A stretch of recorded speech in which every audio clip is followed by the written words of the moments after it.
வணக்கம் நண்பா. நான் தமிழ் சேனலுக்கு உங்களை வரவேற்கிறேன். இன்றைக்கி நம்ம என்ன டாபிக் பார்க்க போகிறோம்னா, இந்தியன் ரா ஏஜென்ட் வந்து என்னென்ன விஷயங்கள் பண்ணியிருக்கிறாங்க, அது எப்படி உருவாச்சு, அதில் என்னென்ன சக்ஸஸ் மிஷன்ஸ் இருக்குது, அதோட ரா ஏஜென்ட் வந்து பாகிஸ்தான் ஆர்மிக்கு போய் அங்கே ஒரு மேஜர் ஆகி நம்ம இந்தியாவுக்கு வந்து பெருமை சேர்த்திருக்காரு. அந்த மாதிரி விஷயங்கள் எல்லாத்தையும் ஒன் பை ஒன் பார்த்துட்டு இருக்கிறோம். அந்த வரிசையில் இப்போ நம்ம கடைசியாக பார்க்க போகிறது, இவ்வளோ பாதுகாப்பு உள்ள இந்தியன் ராக்குள்ள ஒரு ஸ்பை வந்து எப்படி வந்தார், அவரை எப்படி கண்டுபிடிச்சாங்க அப்படிங்கிற விஷயத்தை தான் இன்றைக்கி நம்ம இந்த வீடியோவில் ஃபுல்லாக பார்க்க போகிறோம். இந்த வீடியோ வந்து ரொம்ப இன்ட்ரெஸ்டிங்காக இருக்கும். ஸோ ஸ்கிப் பண்ணாமல் கடைசி வரைக்கும் பாருங்கள். இப்போ தான் நம்ம சேனலை ஃபஸ்ட்டு பார்க்குறீங்கன்னா நம்ம சேனலை சப்ஸ்கிரைப் பண்ணுங்கள். சப்ஸ்கிரைப் பண்ண கையோட டிஸ்கிரிப்ஷனில் இருக்கிற டெலிகிராம் சேனலோட லிங்க்கில் போய் சப்ஸ்கிரைப் பண்ண ஸ்க்ரீன்ஷாட்டு ப்ளஸ் உங்களோட மெயில் ஐடி டெக்ஸ்ட் பண்ணுங்கள். அப்போ தான் நம்ம கொடுக்கக்கூடிய கேஷ் கிவ்வே உங்கள் எல்லாருக்கும் ரீச் ஆகும். நம்ம சப்ஸ்கிரைபர் எல்லாருக்கும் கிடைக்கணுங்கிறது நம்மளோட ஆசை. அதுக்கு உங்களோட சப்போர்ட் மட்டும் இருந்தால் போதும். ஸோ இப்போ வாங்க அந்த ரா ஏஜென்ட்டுக்குள்ளே இருந்த ஸ்பை யார் அப்படிங்கிறத கம்ப்ளீட்டாக பார்ப்போம். ரபீந்திர சிங் அப்படிங்கிறவர் தான் இந்தியன் ராக்குள்ளே இருந்த இன்னொரு நாட்டோட ஏஜென்ட். அவரை பற்றி வேற எந்த டீட்டெயிலும் அஃபீஷியலாக எங்கேயுமே கிடையாது. பட் இருந்தாலும் நம்மளுக்கு கிடைச்ச இன்ஃபர்மேஷன்ஸை நான் உங்ககிட்ட ஷேர் பண்ணுறேன். இவர் வந்து தன்னோட மொத்த அடையாளத்தையும் மாற்றி ரபீந்திர சிங் அப்படிங்கிற பேரில் இவர் வந்து இந்தியன் ஆர்மியில் ஜாயின் பண்ணுறாரு. ஒரு சோல்ஜராக ஜாயின் பண்ணவர் ஒவ்வொரு கட்டத்திலையும் அவரோட முயற்சினால அவர் வந்து இந்தியன் ஆர்மியில் மேஜர் பொறுப்புக்கு உயர்றாரு. மேஜர் பொறுப்புக்கு இவர் வந்து உயர்ந்த உடனே ரா ஏஜென்சியில் ஏஜென்ட்ஸை ரிக்ரூட் பண்ணுறாங்க அப்படிங்கிற விஷயம் இவருக்கு தெரிஞ்ச உடனே இவர் தானா வாலண்டியரா இவர் வந்து ரால ஜாயின் பண்றாரு. நான் இதுக்கு முன்னாடி வீடியோல சொன்ன மாதிரி ரா ஏஜென்ட்ஸை ரிக்ரூட் பண்றதுக்கு சம் ரெஸ்ட்ரிக்ஷன்ஸ் இருக்கு. அது எல்லாமே வந்து இவர் கிளியரா இவங்க இதை தான் தேடுவாங்க அப்படிங்கிறத கெஸ் பண்ணி அது எல்லாத்தையும் கம்ப்ளீட்டா மாத்திட்டாரு. மாத்தி நம்ம இந்தியன் கவர்மெண்ட் நம்புற மாதிரியான ஒரு ஃபேக் சர்டிபிகேட்ஸை இவர் வந்து ரெடி பண்ணி ப்ரிப்பேர் பண்ணி இவர் வந்து சப்மிட் பண்ணியிருக்காரு. ஸோ இதை பார்த்துட்டு நம்ம கவர்மெண்ட் ஓகே அப்படின்னு சொல்லி இவர் வந்து ரால ரிக்ரூட் பண்றாங்க. பண்ண உடனே இவர் வந்து ஸ்பை ஒர்க்கை ஸ்டார்ட் பண்றாரு. இவர் எந்த நாட்டுக்கு வேலை செஞ்சிருக்காருன்னா, ஃபர்ஸ்ட் எல்லாரும் நினைச்சது வேற நாடு. ஆனா கடைசியா இன்வெஸ்டிகேஷன் முடிச்ச உடனே கிடைச்ச ரிசல்ட் மொத்த இந்தியன் கவர்மெண்ட்டையுமே ஒரு உழுக்கிருச்சுன்னு தான் சொல்லணும். ஏன் அப்படி சொல்றேன்னா, இவர் அமெரிக்கன் ஏஜென்ட் அப்படிங்கிறத இவங்க இன்வெஸ்டிகேஷன்ஸ்ல கண்டுபிடிக்கிறாங்க. 1990 இவர் வந்து என்னதான் தானா வாலண்டியரா வந்து ரால ஜாயின் பண்ணியிருந்தாலும் இவருக்கு ரால ஜாயின் பண்றதுக்கு முக்கியமான ஒரு உந்துதலா இருந்தது யாருன்னா, அமெரிக்கால இருந்த அந்த சிஐஏ டீம்ல இருந்த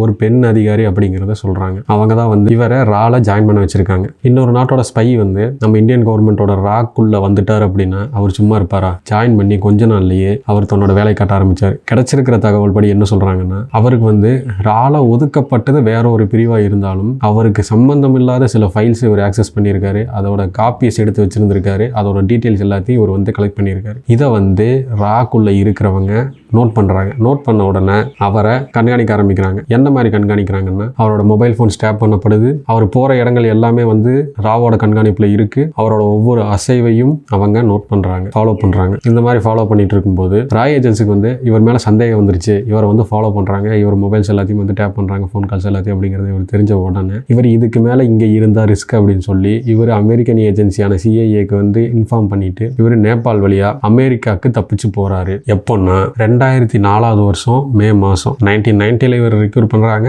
2004 தான் இவர் வந்து அங்கிருந்து தப்பிச்சு போறாரு. ஸோ 14 வருஷம். இந்த 14 வருஷம் அவரால் எவ்வளவு முடியுமோ அவ்வளோ டீட்டெயில்ஸை கலெக்ட் பண்ணி அதை வந்து அமெரிக்கன் சிஐஏக்கு அனுப்பியிருக்காரு. ஆனா இவர் என்னதான் வந்து தகவல்களை அங்க கொடுத்தாலுமே இவரோட கை கட்டின மாதிரி வச்சிருந்த எல்லா தகவல்களும் சாதாரண தகவல்களாகவே இருந்திருக்குது. இவர் ரால ஜாயின் பண்ண கொஞ்ச நாள்லயே வந்து இவர் வந்து ஏதோ தப்பு பண்றாரு அப்படிங்கறத கண்டுபிடிச்சு இவரை வந்து கண்காணிக்க ஆரம்பிச்சிட்டாங்க. ஸோ இந்த விஷயத்தினால சீக்ரெட்டான ப்ராஜெக்ட்ஸ் எல்லாமே இவரோட கண்ணுல படாத மாதிரி தான் நம்ம ரா ஏஜென்ட்ஸ் வந்து பார்த்துக்கிட்டு இருந்திருக்காங்க. ஸோ இதனால நிறைய விஷயங்கள் வந்து அந்த நாட்டுக்கு தெரியாம இருந்திருக்குது. இருந்தாலும் ஒரு சில தகவல்கள் கசிஞ்சிருக்கு. அதை வந்து நம்ம ஏத்துக்கிட்டு தான் ஆகணும். அதோட இவரை வந்து ரா வந்து ரொம்ப க்ளோஸா ஃபாலோ பண்ணிட்டு இருக்கும்போது இவர் எப்படி தப்பிச்சாருன்னா, இவர் தன்னோட பேர்ல எந்த ஒரு ஆக்டிவிட்டிஸும் வந்து வச்சுக்கல. அதே மாதிரி ஃபோன் கால்ஸ்ல எந்த கான்டாக்டும் யாருக்கிட்டையும் வச்சுக்கல. இவர் தப்பிச்சு போற விஷயமா. அதுக்கு பதிலாக இவர் வந்து ஒரு போலி பாஸ்போர்ட்டை ஃபேக்கா ரெடி பண்ணி இவருக்கும் இவரோட ஒய்ஃபுக்கும் போலி பாஸ்போர்ட் எடுத்து அது மூலமா இவர் இந்தியால இருந்து நேபாளுக்கு பை ரோடு வழியா டிராவல் பண்ணி போய் நேபாளில இருந்து அமெரிக்காவுக்கு ஃபிளைட்ல போயிட்டார். இந்த ஃபேக் பாஸ்போர்ட் எடுக்கிறதுக்கு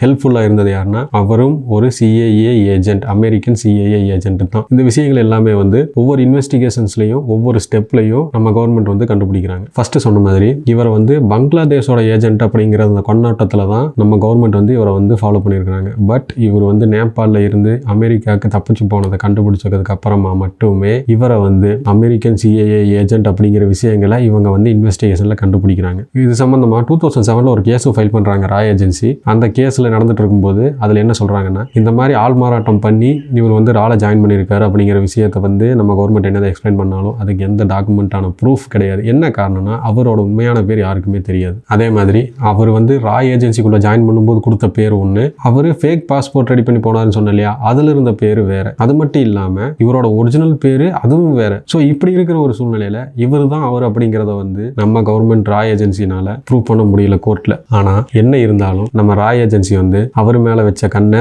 விளக்கவே இல்லை. ஏன்னா அவர் அமெரிக்காவுக்கு போனதுக்கு அப்புறமா அமெரிக்காவில் இருக்கக்கூடிய நம்ம ராய் ஏஜென்சி கிட்ட கான்டாக்ட் பண்ணி அவரை ஃபாலோ பண்ண சொல்லி அவரோட ஆக்டிவிட்டிஸ் அங்கே என்னென்ன அப்படிங்கிறது எல்லாத்தையுமே வந்து கண்காணிக்கிறாங்க. அதில் என்ன விஷயம் தெரியுதுன்னா, இவரை வந்து CIA யூஸ் பண்ணிட்டு கைவிட்டுட்டாங்க. இவரோட ஹெல்ப் வந்து இவர் ராய் ஏஜென்சிக்குள்ளே இருக்கும்போது மட்டுமே இவங்களுக்கு தேவைப்பட்டதே தவிர அவர் அங்கிருந்து தப்பிச்சு வந்ததுக்கப்புறம் நீ யாரோ நான் யாரோ அப்படிங்கிற மாதிரியான ஒரு விஷயத்தில் அவங்க வந்து ரொம்ப தெளிவாகி அவரை வந்து கழட்டி விட்டுட்டாங்க. அவங்களுக்கு ஹெல்ப் பண்ணாங்கன்னு சொன்னோம் இல்லையா, ஃபேக் பாஸ்போர்ட் எடுத்து கொடுத்த CIA ஏஜென்ட்டும் இவரை ராலை ஜாயின் பண்ண வைக்கிறதுக்கு புஷ் பண்ண CIA ஏஜென்ட் அப்படிங்கிற எல்லாருமே வந்து இவரை கைவிட்டுட்டாங்க. அதனால இவர் வந்து இந்தியாவிலேருந்து தப்பிச்சு போன உடனே அமெரிக்காவில் தஞ்சம் பூந்திருந்தாலும் அங்கே அவருக்கு எந்த ஒரு அடிப்படை வாழ்வாதாரத்துக்கான தேவைகளே அங்கே வந்து அவருக்கு கிடைக்கல. அவர் வந்து ஒரு அகதியாக தான் அமெரிக்காவில் வாழ்ந்துட்டு இருந்தார் அப்படின்னா அது சரியாக இருக்கும். ஸோ இந்த விஷயங்களை வந்து கண்டுபிடிச்சதுக்கு அப்புறமா தான் ராய் ஏஜென்சிக்குள்ளே ஜாயின் பண்ணுறதுக்கு அந்த ஏஜென்ட்டோட பேக்ரவுண்ட் வெரிஃபிகேஷன்ஸை ரொம்பவுமே ஸ்ட்ராங் பண்ணுறாங்க. இனிமேல் இந்த மாதிரி ஒரு தவறு நடக்கவே கூடாது அப்படிங்கிறதுல ரொம்ப தெளிவாகி ஒவ்வொரு ஏஜென்ட்டோட ரெக்யூர்மெண்ட்டுக்கு முன்னாடியும் அவங்களோட பேக்ரவுண்ட் வெரிஃபிகேஷன்ஸை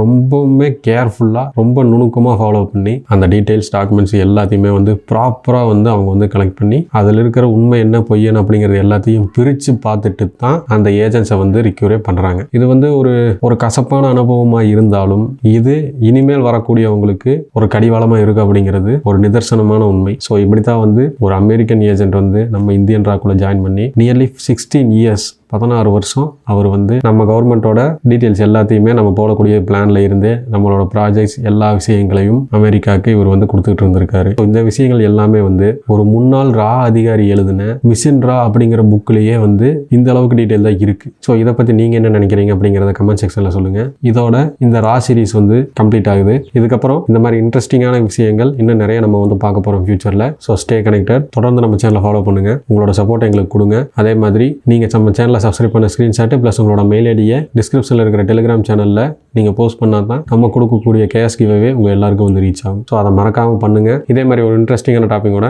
நெக்ஸ்ட் வீடியோவில் நான் உங்களை மீட் பண்ணுறேன். தேங்க்யூ.